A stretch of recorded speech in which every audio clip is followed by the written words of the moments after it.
Sa ngalan ng Ama at ng Anak at ng Espiritu Santo, Amen. sumainyo ang Panginoon. At sumaiyo rin. Tayo po ay nasa ikatlong linggo ng ating pong 40 araw na paghahanda o Kwaresma. Mga kapatid, aminin natin ang ating mga kasalanan upang tayo'y maging marapat gumanap sa banal na pagdiriwang. Inaamin ko sa makapangyarihang Diyos at sa inyo mga kapatid, na lubha akong nagkasala sa isip, sa salita at sa gawa, at sa aking pagkukulang. Kaya isinasamo ko sa mahal na Birhen Maria, sa lahat ng mga anghel at mga banal, at sa inyo mga kapatid, na ako'y panalangin sa Panginoong ating Diyos. Kawaan tayo ng makapangyarihang Diyos, patawarin tayo sa ating mga kasalanan, at patnubayan tayo sa buhay na walang hanggan. Amen.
Manalangin tayo.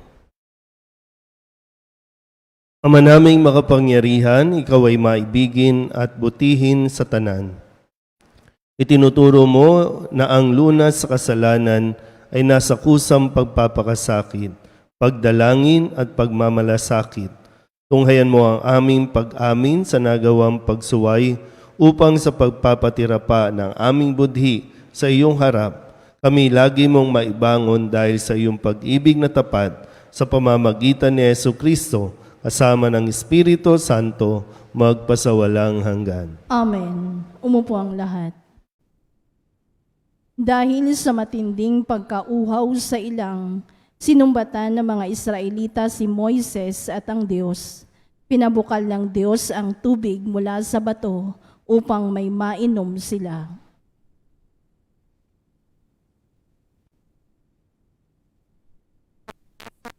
Sa aklat ng Exodo. Noong mga araw na iyon, talagang uhaw na ang mga Israelita. Kaya sinumbatan nila si Moises. Inialis mo ba kami sa Ehipto para patayin sa uhaw, pati mga anak namin at mga hayop?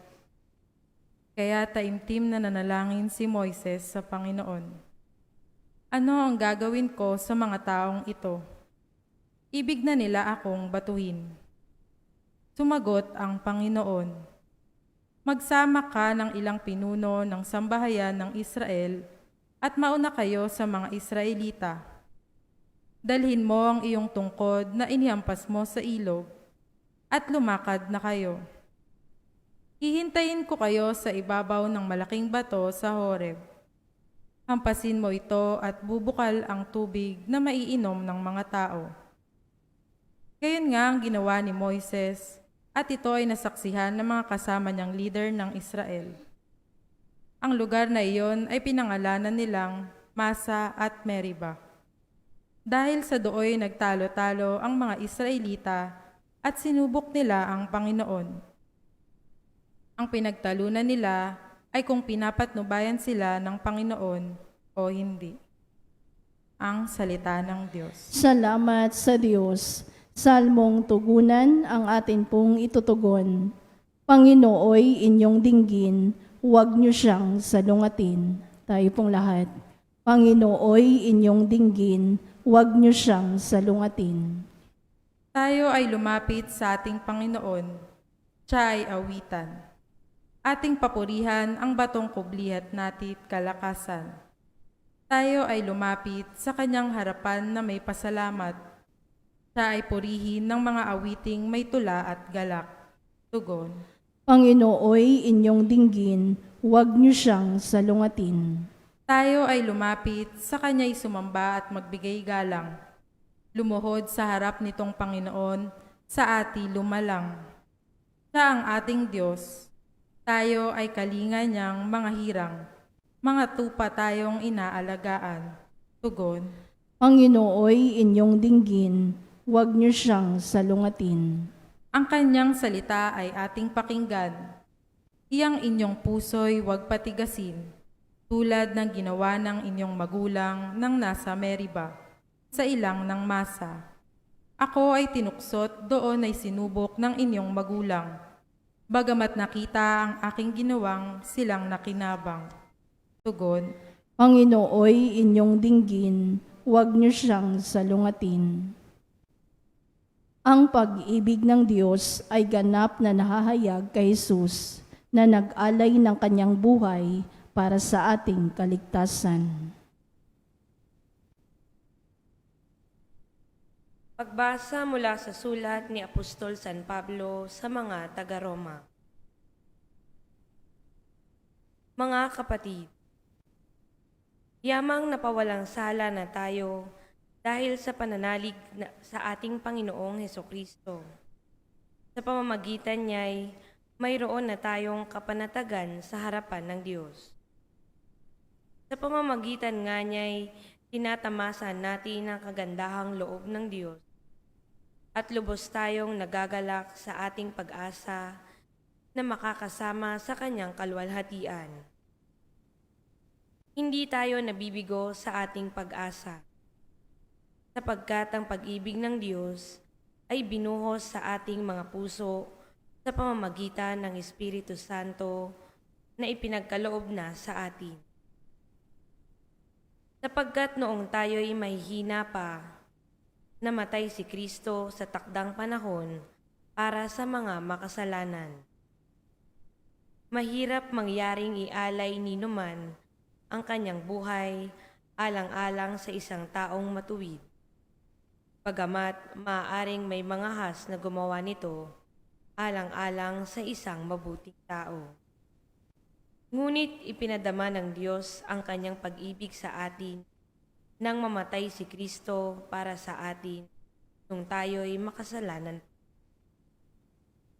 Ang salita ng Diyos. Salamat sa Diyos. Tumayo ang lahat.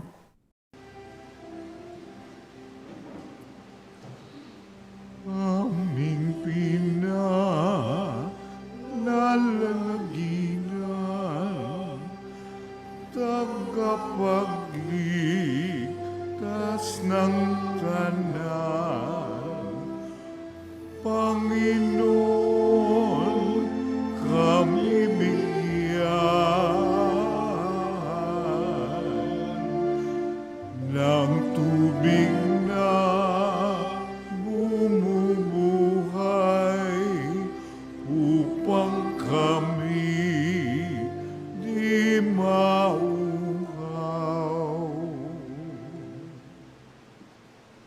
Sumainyo ang Panginoon. At sumayo rin. Ang mabuting balita ng Panginoon ayon kay San Juan. Papuri sa iyo, Panginoon. Noong panahong iyon, dumating si Jesus sa isang bayan sa Samaria na tinatawag na Sikar, malapit sa bukid na ibinigay ni Jacob sa kanyang anak na si Jose.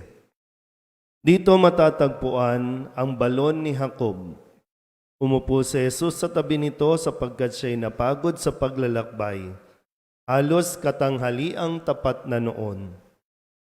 May isang Samaritanang dumating upang umigib. Sinabi ni Jesus sa kanya, "Maari bang makiinom?"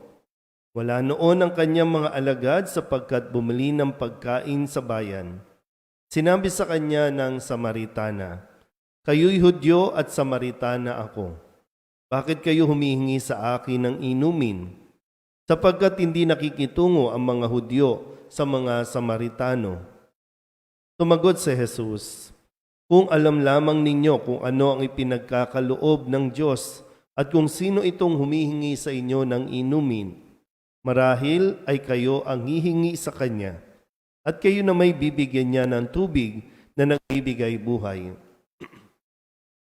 "Ginoo," wika ng babae, "malalim ang balong ito at wala man lamang kayong panalok.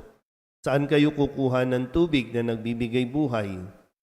Higit pa ba kayo kaysa aming ninunong si Jacob na nagbigay sa amin ng balong ito? Uminom siya rito pati ang kanyang mga anak at ang kanyang mga hayop."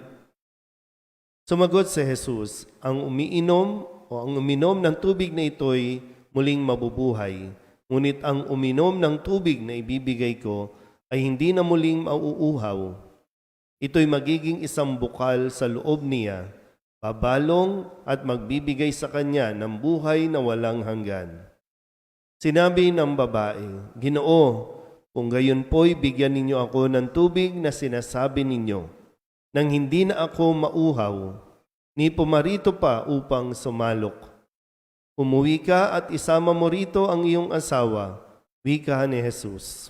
"Wala po akong asawa," anang babae. "Tama ang sinabi mong wala kang asawa," tugon ni Jesus. "Sapagkat 5 na ang iyong naging asawa at ang kinakasama mo ngayon ay hindi mo asawa. Totoo ang sinabi mo." Sinabi ng babae, "Ginoo, sa wari ko'y propeta kayo. Dito sa bundok na ito, sumamba sa Diyos ang aming mga magulang, ngunit sinabi ninyong mga Hudyo na sa Jerusalem lamang dapat sambahin ang Diyos." Tinugon siya ni Jesus, "Maniwala ka sa akin, ginang. Dumarating na ang panahon na sasambahin ninyo ang Ama, hindi lamang sa bundok na ito o sa Jerusalem. Hindi ninyo nakikilala ang inyong sinasamba, ngunit nakikilala namin ang aming sinasamba. Sapagkat ang kaligtasan ay galing sa mga Hudyo.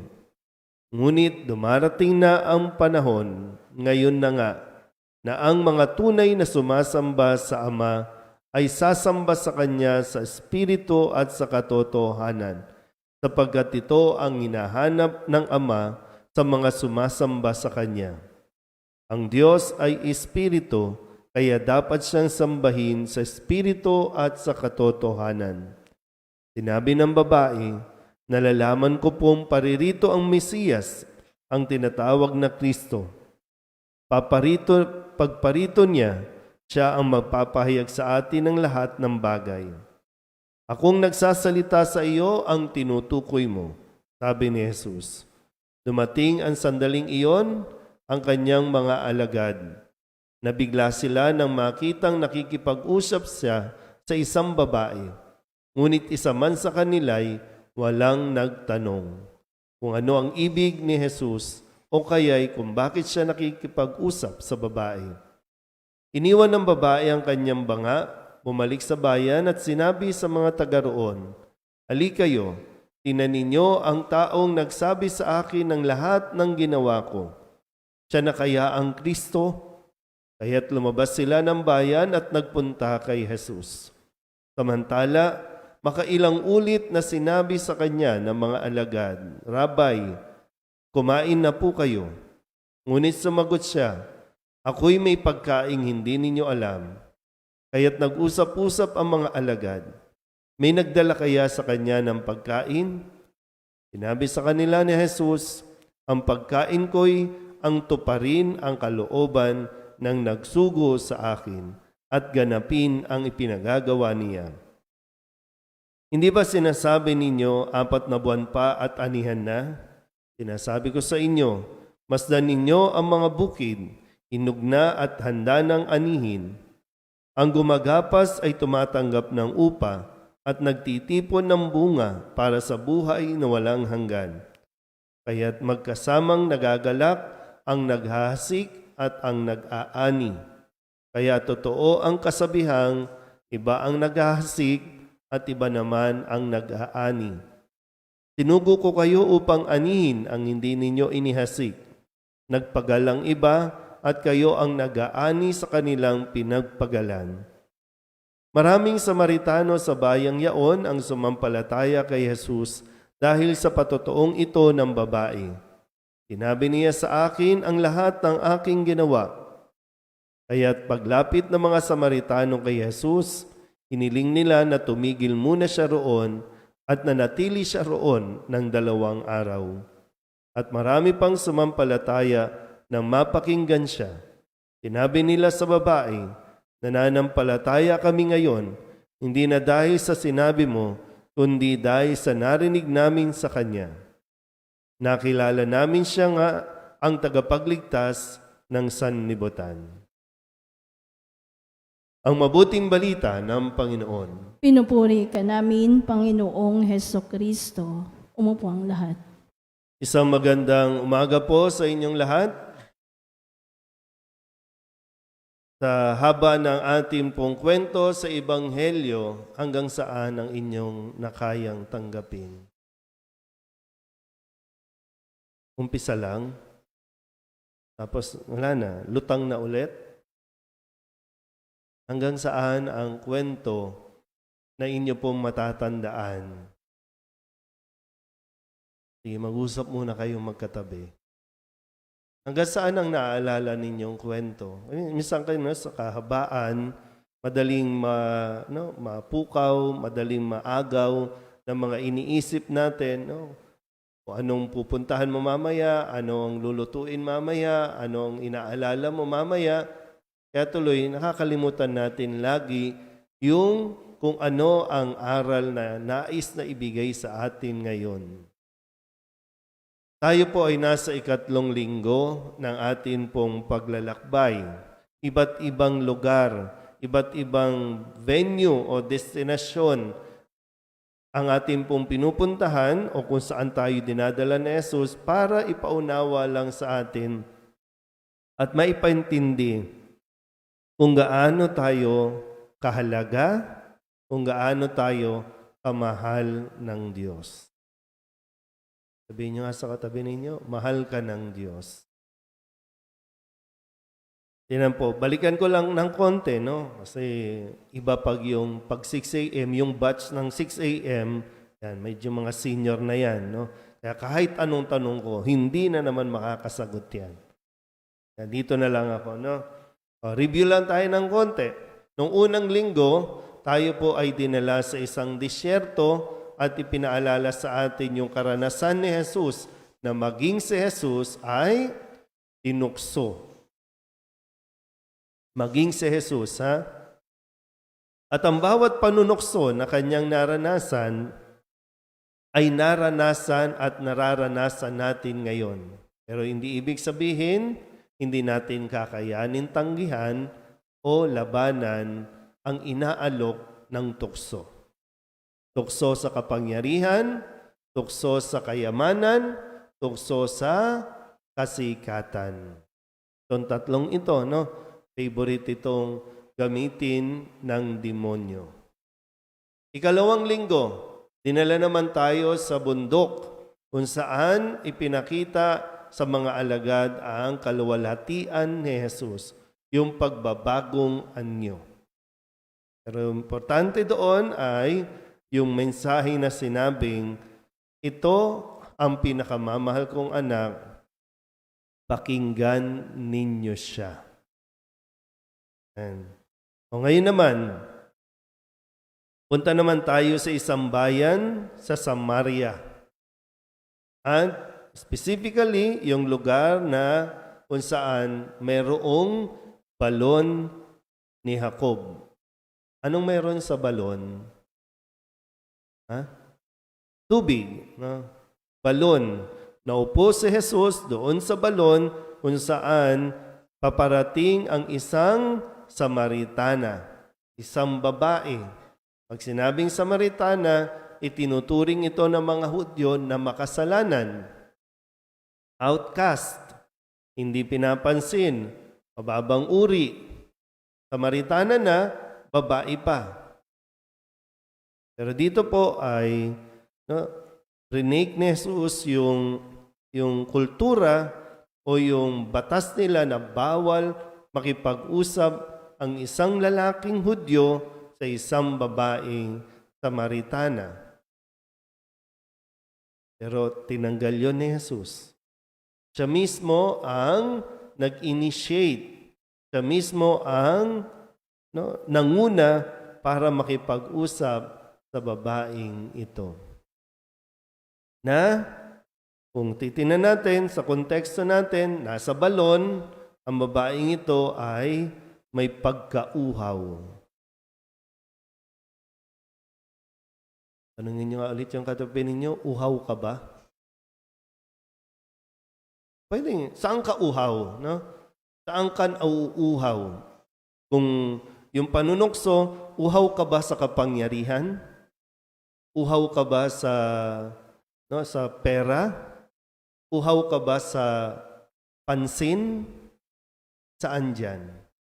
Kasi pag hindi mo natukoy kung saan ka uhaw, hindi mo malalaman na lumulubog ka na sa pagkauhaw na yan na umaabot sa pagtalikod natin sa Diyos.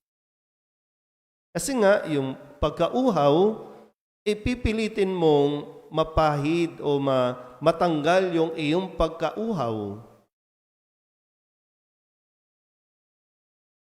Tingnan natin yung mga karanasan natin.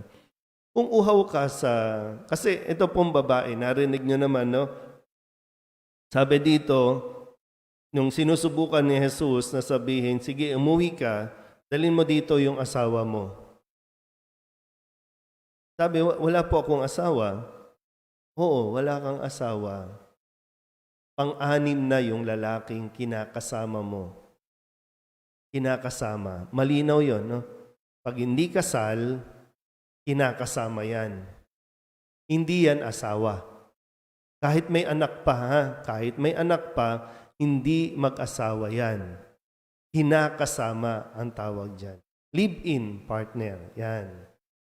Pero sabi nga, nakailang lalaki itong babaeng ito na para sabihin natin, palipat-lipat, papalit-palit, o pwedeng yung ibang lalaki namatay na, yung ibang lalaki iniwan na siya, o kaya tinapos na yung relasyon. Pero hindi siya natitigil na maghanap ng lalaki. Kasi nga, may pangangailangan siya sa lalaki. Uhaw sa lalaki. Uhaw sa pagmamahal. Uhaw sa pansin. Ano niyo ulit yung katabi ninyo? Uhaw ka ba?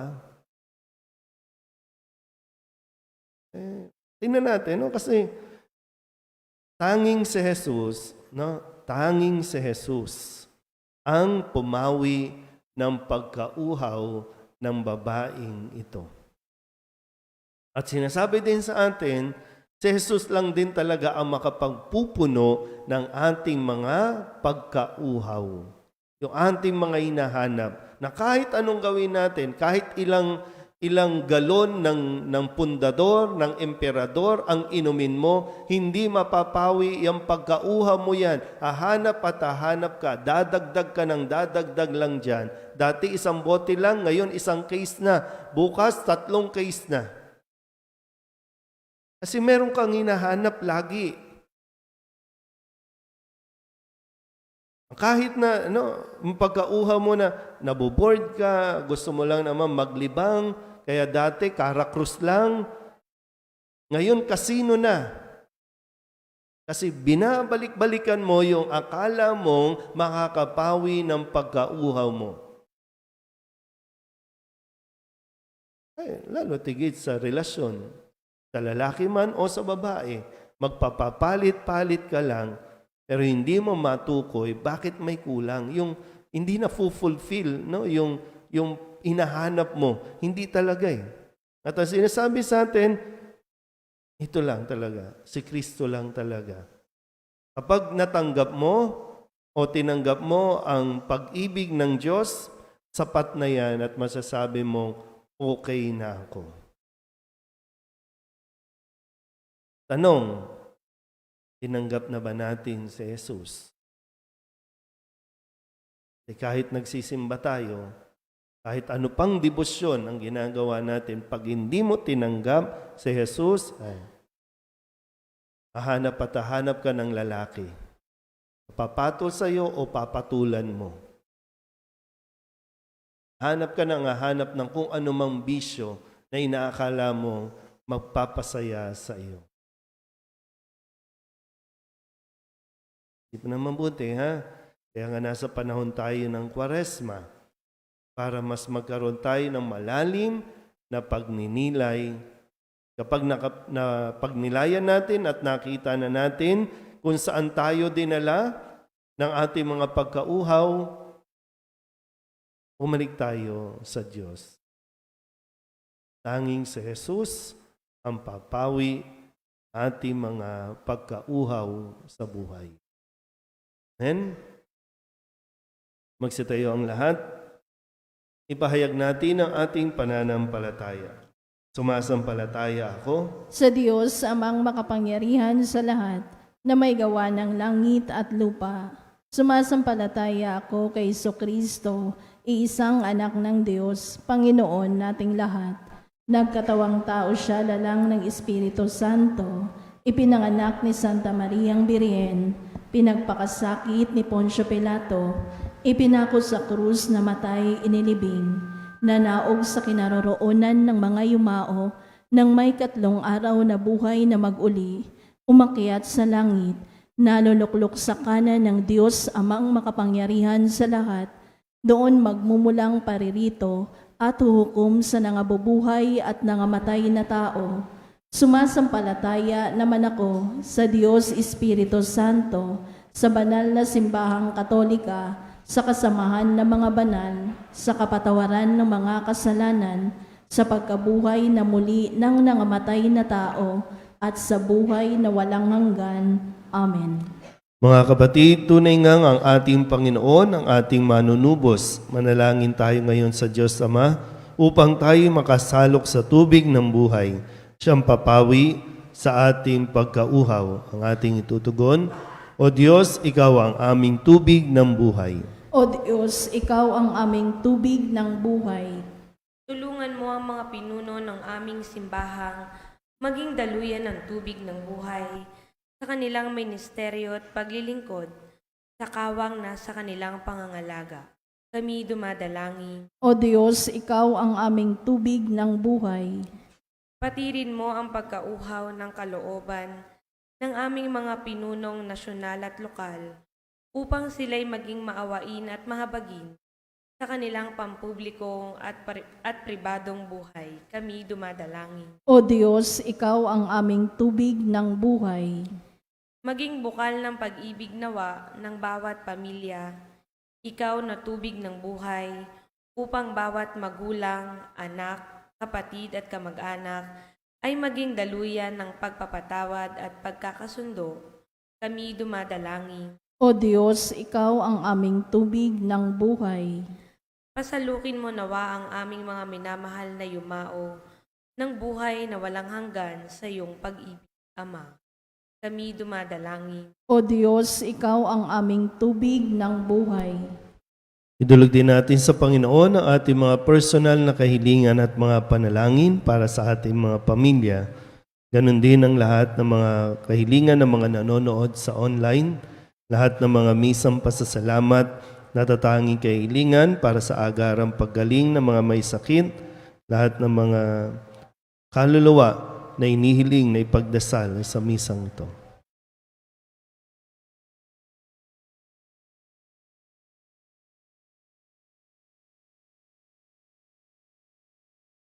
Ang lahat ng ito iniiling namin sa ngalan ni Kristong aming Panginoon. Amen. Umupo ang lahat.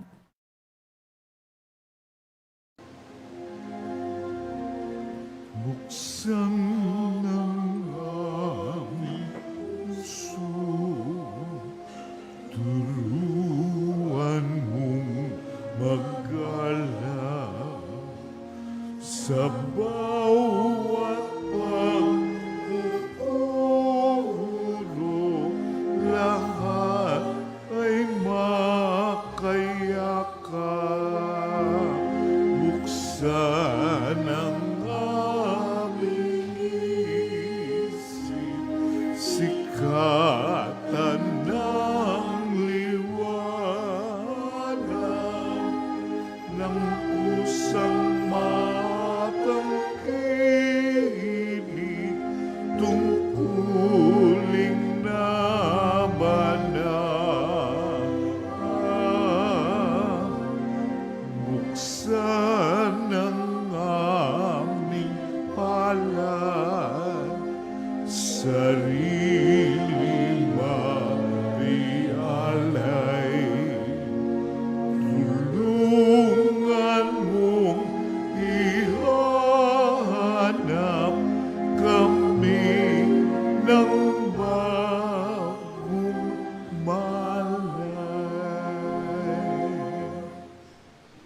Manalangin kayo mga kapatid upang paghahain natin ay kalugdan ng Diyos amang makapangyarihan. Tanggapin nawa ng Panginoon itong paghahain sa iyong mga kamay, sa kapurihan niya at karangalan sa ating kapakinabangan at sa buong sambayanan niyang banal. Ama naming lumikha, kalugdan mo ang aming paghahain upang ang mga kasalanan naming inihingi ng kapatawaran sa iyo ay matutuhan din naming ipatawad sa kapwa-tao sa pamamagitan ni Jesucristo kasama ng Espiritu Santo magpasawalang hanggan. Amen. Sumainyo ang Panginoon. At sumayo rin. Itaas sa Diyos ang inyong puso at diwa. Itinaas na namin sa Panginoon. Pasalamatan natin ang Panginoong ating Diyos. Marapat na siya ay pasalamatan. Ama naming makapangyarihan, tunay ngang marapat na ikaw ay aming pasalamatan sa pamamagitan ni Jesucristo na aming Panginoon. Sa kanyang paghingi ng tubig sa babaeng taga Samaria, kanyang ipinagkaloob ang pananalig upang ang nilapitan niya'y samampalataya. Sa pagkauhaw ng iyong anak, kanyang masiding hinahangad na ang pag-ibig mo'y maipakilala sa mga sumasampalataya sa kanya. Kaya kaysa ng mga anghel na nagsisiawit ng papuri sa iyo, nang walang humpay sa kalangitan, kami nagbubunyi sa iyong kadakilaan.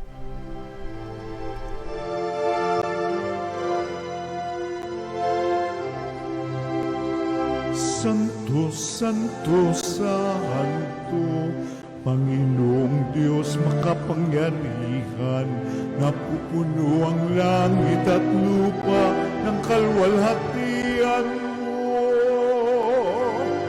Hosana sa kaitaasan,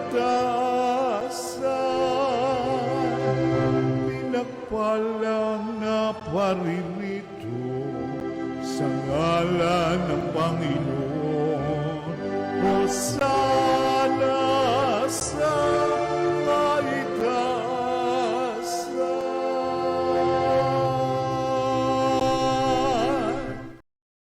Ama naming banal, ikaw ang bukal ng tanang kabanalan. Kaya't sa pamamagitan ng iyong Espiritu, gawin mong banal ang kaloob na ito upang para sa aming maging katawan at dugo ng aming Panginoong Hesukristo. Bago niya pinagtiis ang kusang loob na maging handog, hinawakan niya ang tinapay, pinasalamatan kaniya, pinaghati-hati niya iyon, iniabot sa kanyang mga alagad at sinabi, "Tanggapin ninyong lahat ito at kanin, ito ang aking katawan na ihahandog para sa inyo."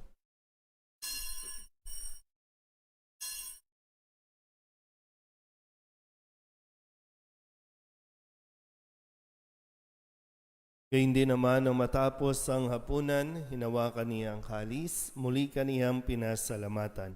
Iniabot niya ang kalis sa kanyang mga alagad at sinabi, "Tanggapin ninyong lahat ito at inumin. Ito ang kalis ng aking dugo ng bago at walang hanggang tipan, ang aking dugo na ibubuhos para sa inyo at para sa lahat sa pagpapatawad ng mga kasalanan.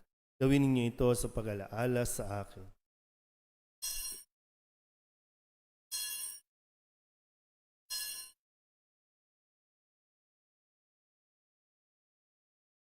Ipagbunyi natin ang misteryo ng pananampalataya. Si Kristo ay namatay. Si Kristo ay namuhay. Si Kristo ay babalik sa wakas ng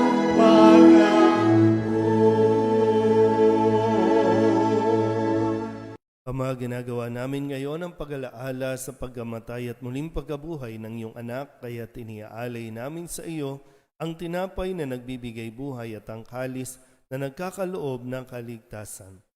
Kami nagpapasalamat dahil kami iyong minarapat na tumayo sa harap mo para maglingkod sa iyo. Sinasamo namin kami magsasalo-salo sa katawan ng tugon ni Kristo ay mabuklod sa pagkakaisa sa pamamagitan ng Espiritu Santo. Ama, lingapin mo ang iyong simbahang laganap sa buong daigdig. Puspusin mo kami sa pag-ibig kay San Leon na aming Papa at ni Jose na aming Obispo at ng Tanang Kaparian. Alalahanin mo rin ang mga kapatid naming nahimlay na may pag-asang sila'y muling mabubuhay kaya hindi ng lahat ng mga pumanaw. Tawaan mo sila at patuloyin sa iyong kaliwanagan.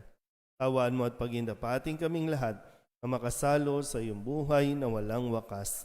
Kaysa ng mahal na Birhen Maria na Ina ng Diyos, ng kabiyak ng puso niyang sa San Jose, kaysa ng mga apostol at ng lahat ng mga banal na namuhay dito sa daigdig ng kalugod-lugod sa iyo, may pagdiwang nawa namin ang papupuri sa ikararangal mo sa pamamagitan ng iyong anak, aming Panginoong Hesukristo. Sa pamamagitan ni Kristo, kasama niya sa Kanya, ang lahat ng parangal at papuri ay sa iyo, Diyos Amang makapangyarihan, kasama ng Espiritu Santo, magpasawalang hanggan. Amen. Amen. Amen.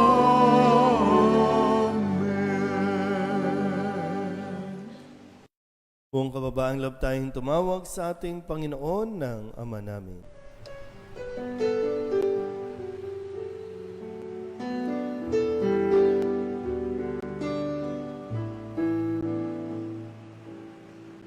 Ama namin, sumasalangit ka, sambahin ang ngalan mo, mapasa amin ang kaharian mo, sundin ang loob mo, dito sa lupa para nang sa langit. Bigyan mo po kami ngayon ng aming kakanin sa araw-araw at patawarin mo kami sa aming mga sala para ng pagpapatawa namin sa nagkakasala sa amin, at huwag mo kaming ipagdulot sa tukso, at yadya mo kami sa lahat ng masama. Hinihiling namin kami ihadiya sa lahat ng masama, pagkalooban ng kapayapaan araw-araw, iligtas sa kasalanan at ilayo sa lahat ng kapahamakan. Samantalang aming pinananabikan ang dakilang araw ng pagpapahayag ng tagapagligtas naming sa Hesu Kristo. Sapagkat sa'yo nagmumula ang kaharian at kapangyarihan at kaluwalhatian magpasawalang hanggan. Panginoong Hesu Kristo, sinabi mo sa iyong mga apostol, kapayapaan ang iniiwan ko sa inyo, aking kapayapaan ang binibigay ko sa inyo. Tunghayan mo ang aming pananampalataya at huwag ang aming mga pagkakasala. Pagkalooban mo kami ng kapayapaan at pagkakaisa ayon sa iyong kalooban kasama ng Espiritu Santo magpasawalang hanggan. Amen. Ang kapayapaan ng Panginoon ay laging sumainyo. At sumaiyo rin. Magbigayan po tayo ng kapayapaan sa isa't isa.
Ito ang kordero ng Diyos. Ito ang nag-aalis ng kasalanan ng sanlibutan. Palad ang mga inaanyayahan sa kanyang piging. Panginoon, hindi ako karapat-dapat na magpatuloy sa iyo, ngunit sa isang salita mo lamang ay gagaling na ako. Katawan ni Kristo, Amen.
Manalangin tayo. Ama naming mapagmahal, sa pakikinabang namin sa iyong banal na piging, pinagsaluhan namin ang bigay mong pagkain. Ang ginaganap namin ngayon sa pagdiriwang ay lubos nawang mangyari sa gawain namin araw-araw sa pamamagitan ni Jesucristo kasama ng Espiritu Santo magpasawalang hanggan. Amen. Sumainyo ang Panginoon At sumayo rin. at pagpalain kayo ng makapangyarihang Diyos, Ama at Anak at Espiritu Santo. Amen. Tapos na ang banal na misa, humayo tayo sa kapayapaan ni Kristo. Salamat sa Diyos. Magandang umaga po. Good morning, Father.